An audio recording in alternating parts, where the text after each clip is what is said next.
sini saya akan menjelaskan tentang pertemuan 4, yaitu tentang aspek hukum jasa konstruksi. Dasar hukum konstruksi Undang-Undang Nomor 1, ada Undang-Undang Nomor 2 Tahun 2017 tentang jasa konstruksi. Yang kedua ada Undang-Undang Nomor 28 Tahun 2002 tentang bangunan gedung. Yang ketiga ada Undang-Undang Nomor 38 Tahun 2004 tentang jalan.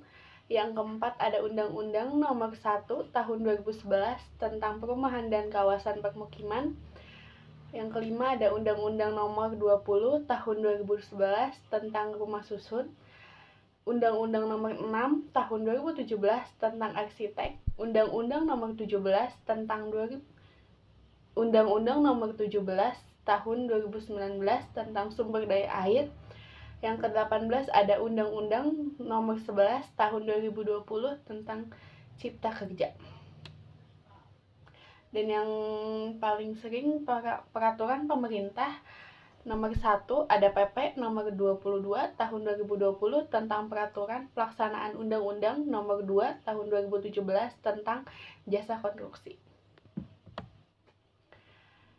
Seperti yang kita tahu, jasa konstruksi itu adalah layanan, jasa konsultasi, perencanaan, pekerjaan konstruksi, layanan jasa pelaksanaan pekerjaan konstruksi, dan layanan jasa konsultasi, pengawasan pekerjaan konstruksi. Jasa konstruksi itu ada dua, yaitu pengguna jasa dan penyedia jasa. Peranan jasa konstruksi. Peranan jasa konstruksi mempunyai peranan yang sangat penting dan strategis dalam pencapaian berbagai sasaran guna menunjang wujudnya tujuan pembangunan nasional, yaitu mewujudkan masyarakat adil dan makmur yang merata material dan spiritual berdasarkan Pancasila dan Undang-Undang 1945. Perlu pengaturan secara rinci dan jelas mengenai jasa konstruksi yang kemudian dituangkan dalam Undang-Undang Nomor 2 Tahun 2017.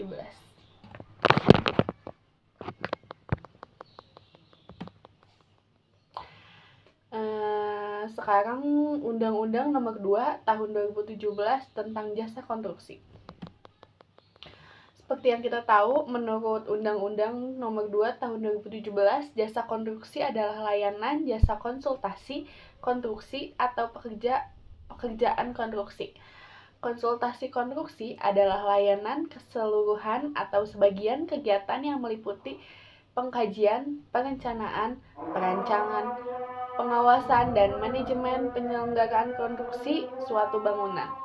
Pekerjaan konstruksi adalah keseluruhan atau sebagian kegiatan yang meliputi kegiatan pengoperasian, pemeliharaan suatu bangunan.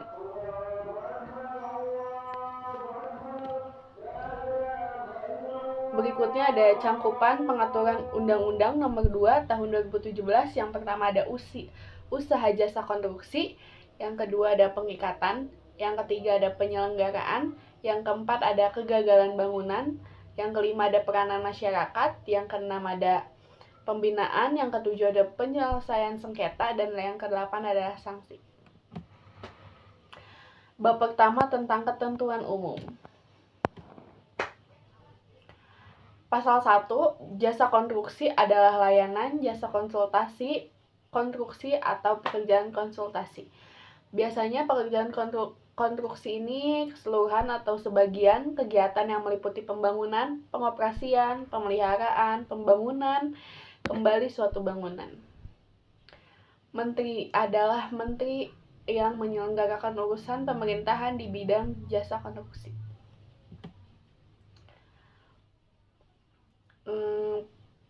Selanjutnya ada standar keamanan, keselamatan, kesehatan, dan keberlanjutan adalah pedoman teknis keamanan, keselamatan, kesehatan tempat kerja konstruksi, dan perlindungan sosial tenaga kerja, serta tata lingkungan setempat dan pengelolaan lingkungan dalam hidup dalam penyelenggaraan jasa konstruksi.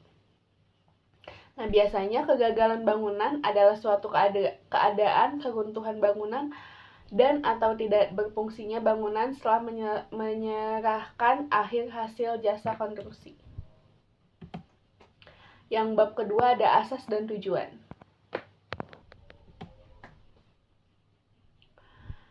Pasal 3 memberikan arah pertumbuhan dan perkembangan jasa konstruksi, struktur usaha kukuh, andal, berdaya saing, tinggi, hasil jasa konstruksi berkualitas, mewujudkan ketertiban penyelenggaraan jasa konstruksi yang menjamin kesetaraan kedudukan pengguna dan penyedia jasa, meningkatkan kepatuhan pada peraturan perundang-undangan.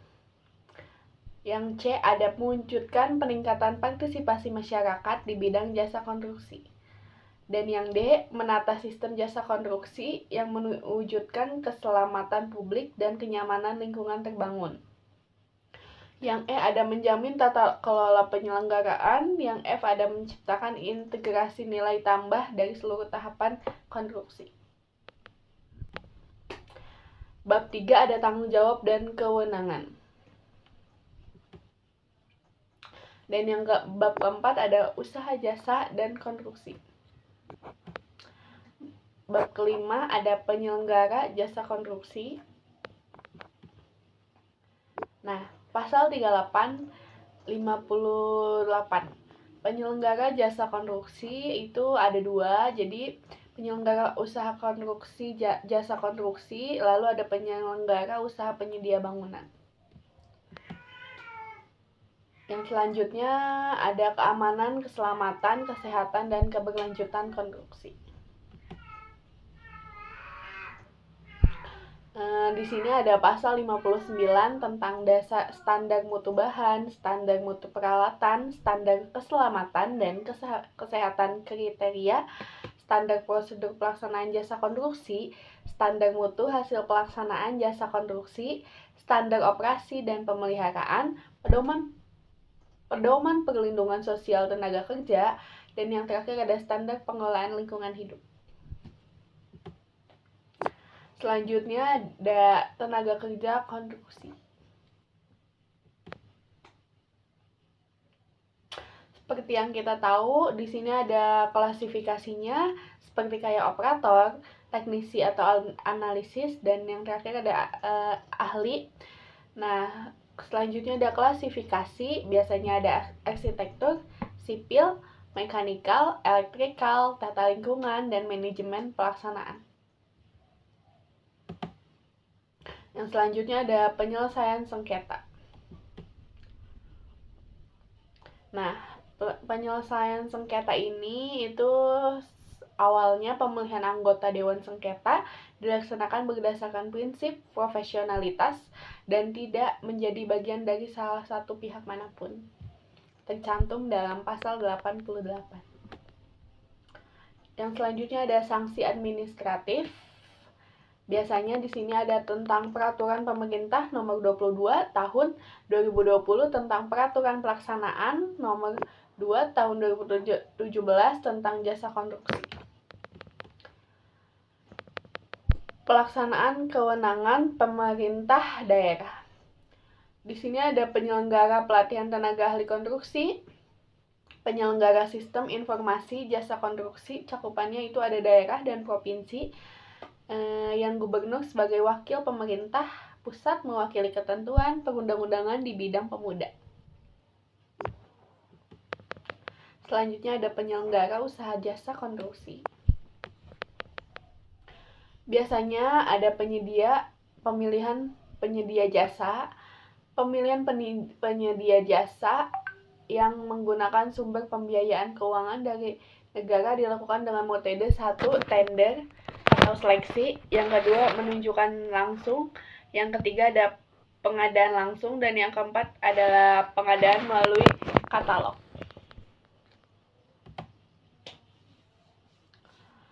Yang selanjutnya ada penanggung jawab penyedia jasa atas kegagalan bangunan. Masa umur konstruksi lebih dari 10 tahun. Penyedia jasa wajib bertanggung jawab sesuai rencana umur konstruksi dan dalam jangka waktu paling lama 10 tahun terhitung sejak penyerahan akhir layanan jasa konstruksi untuk umur dari 10 tahun. Yang selanjutnya ada partisipasi masyarakat. Penyelenggaraan partisipasi masyarakat itu ada 3. Yang pertama ada pengawasan, yang kedua ada pemberian masukan dalam perumusan kebijakan, dan yang ketiga penyelenggaraan partisipasi masyarakat. Yang pertama ada pengawasan, yang kedua ada pemberian pemasukan dalam perumusan kebijakan, dan yang ketiga ada forum jasa konstruksi. Pertemuan 5. Aspek hukum konstruksi 2. Pendirian BUJK dan pengadaan tender. Pendirian Badan Usaha Jasa Konstruksi. Jenis-jenis badan usaha: 1. Koperasi, 2. BUMN, 3. BUMS.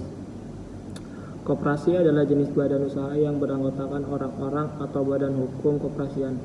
Koperasi melandaskan kegiatannya berdasarkan prinsip gerakan ekonomi rakyat yang berdasarkan asas kekeluargaan. Jenis-jenis koperasi: koperasi simpan pinjam, koperasi konsumen, koperasi produsen, koperasi pemasaran, koperasi jasa.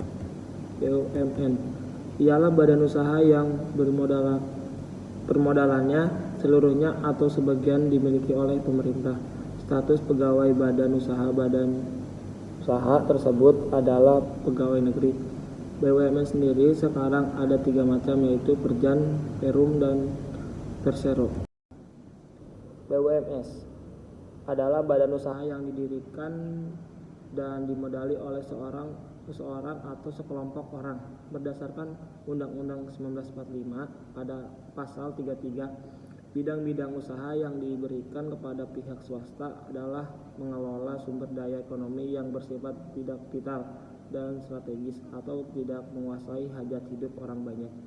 Berdasarkan bentuk hukumnya, badan usaha milik swasta dibedakan: 1. Perusahaan persero, 2. firman, 3. persekutuan komanditer, 4. perseroan terbatas, 5. yayasan. 1.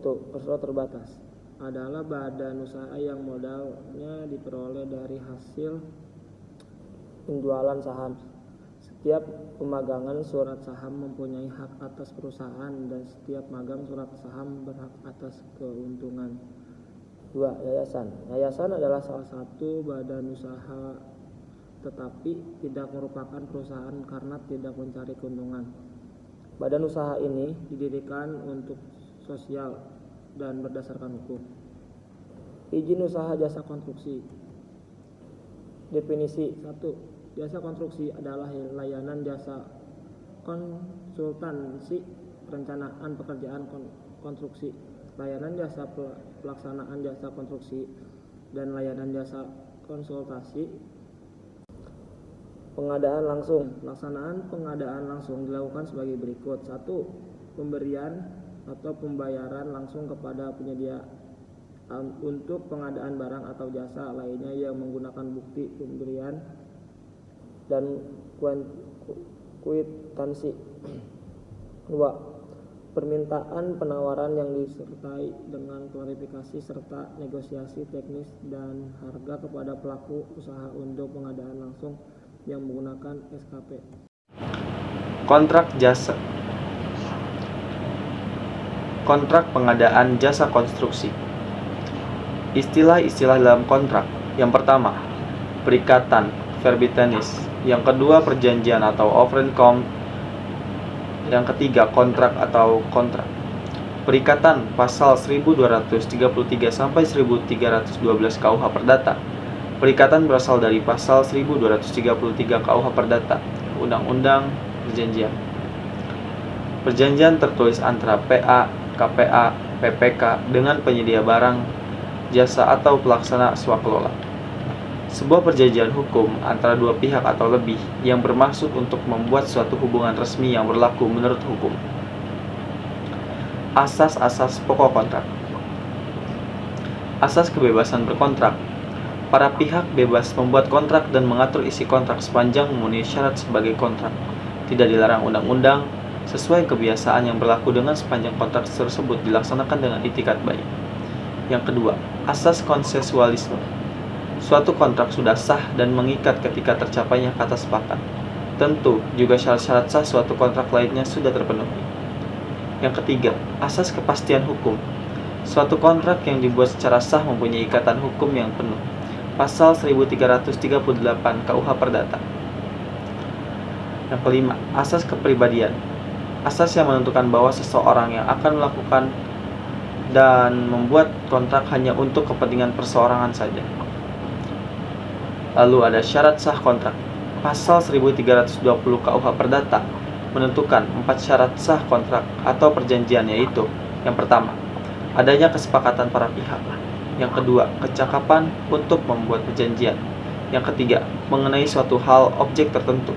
Yang keempat, adanya sebab yang halal.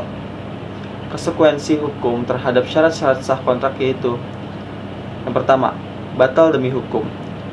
Dalam hal dilanggarnya syarat objektif, suatu hal tertentu dan suatu sebab yang halal. Yang kedua, dapat dibatalkan. Dalam hal yang dilanggarnya syarat subjektif, sepakat mereka yang mengikatkan dirinya dan kecakapan untuk membuat suatu perikatan. Konsekuensi hukum. Konsekuensi hukum terhadap syarat-syarat sah kontrak yaitu: batal demi hukum. Dalam hal dilanggarnya syarat objektif, suatu hal tertentu dan suatu sebab yang halal. Yang kedua, dapat dibatalkan. Dalam hal dilanggarnya syarat subjektif, sepakat mereka yang mengikatkan dirinya dan kecakapan untuk membuat suatu perikatan dalam pasal 1320 KUH Perdata. Yang ketiga, kontrak tidak dapat dilaksanakan. Kontrak tidak dapat dilaksanakan adalah kontrak yang tidak begitu saja batal, tapi tidak dapat dilaksanakan. Namun, kontrak tersebut masih mempunyai status hukum tertentu. Lalu yang terakhir ada sanksi administratif. Lalu ada kontrak berdasarkan Peraturan Presiden Nomor 16 Tahun 2018 tentang pengadaan barang jasa pemerintah. Jenis-jenis kontrak barang jasa lain. Yang pertama ada lump sum, yang kedua ada harga satuan, yang ketiga gabungan lump sum dan harga satuan, dan yang keempat kontrak payung, dan yang kelima biaya plus imbalan. Lalu ada pekerjaan konstruksi. Yang pertama lump sum, yang kedua harga satuan, yang ketiga gabungan lump sum dan harga satuan, yang keempat ada putar kunci, yang kelima biaya plus imbalan. Lalu jasa konsultasi konstruksi. Yang pertama lump sum, yang kedua waktu penugasan. Lalu yang terakhir ada jasa konsultasi non konstruksi. Yang pertama lump sum, yang kedua waktu penugasan, yang ketiga kontrak payung. Jenis-jenis kontrak untuk pekerjaan konstruksi. Lump sum. Semua risiko sepenuhnya ditanggung oleh penyedia, berorientasi kepada keluaran dan pembayaran didasarkan pada tahapan produk atau keluaran yang dihasilkan sesuai dengan kontrak. Lalu kontrak harga satuan. Volume pekerjaannya masih bersifat perkiraan.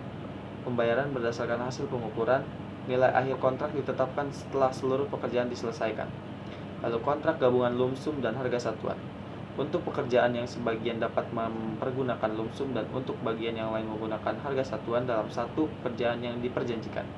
Lalu ada kotak putar kunci atau turnkey, merupakan suatu perjanjian mengenai pembangunan suatu proyek dalam hal penyedia setuju untuk membangun proyek tersebut secara lengkap sampai selesai, termasuk pemasangan semua perlengkapan sehingga proyek tersebut siap dioperasikan atau dihuni. Lalu ada biaya plus imbalan.